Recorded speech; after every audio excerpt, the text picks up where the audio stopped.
పెరిగిన ధరలతో బెంబెలెత్తిపోతున్న సామాన్యుడికి మార్కెట్ నుంచి భారీ ఉపశమనం లభించింది. కేంద్ర ప్రభుత్వం దిగుమతి సుంకాలు పెంచిన తర్వాత ఆకాశమే హద్దుగా రాకెట్ల దూసుకెళ్లిన పసిడి ధరలు ఇప్పుడు ఒక్కసారిగా నేర చూపులు చూస్తున్నాయి. అంతర్జాతీయ మార్కెట్లో ఏర్పడిన రాజకీయ భౌగోళిక ఉద్రిక్తతలు, క్రూడ్ ఆయిల్ ధరల పెరుగుదల మరియు యుఎస్ డాలర్ బలోపేతం కావడం వంటి పరిణామాలు బంగారంపై తీవ్ర ఒత్తిడిని పెంచాయి.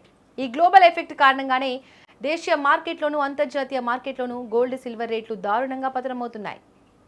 హైదరాబాద్ నగరంలో మే 15న ఉదయం సమయానికి 22 క్యారెట్ల ఆభరణాల బంగారం ధర ఒక్క రోజులోనే ఏకంగా 2050 రూపాయల మేర తగ్గొచ్చింది.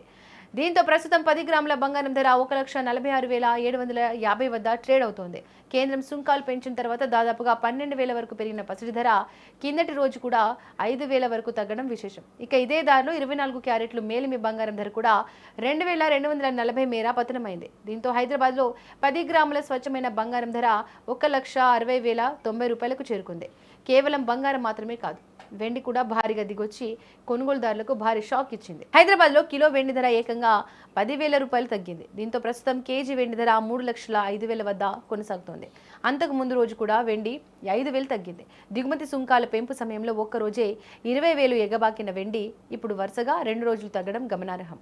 అంతర్జాతీయ మార్కెట్లోనూ ఇదే ట్రెండ్ నడుస్తోంది. స్పాట్ గోల్డ్ రేటు కిందటి రోజు ఔన్స్కి $4,700 మార్క్ వద్ద ఉండగా ఇప్పుడు ఒక్క రోజులోనే $100 తగ్గి $4,600లకు పడిపోతుంది.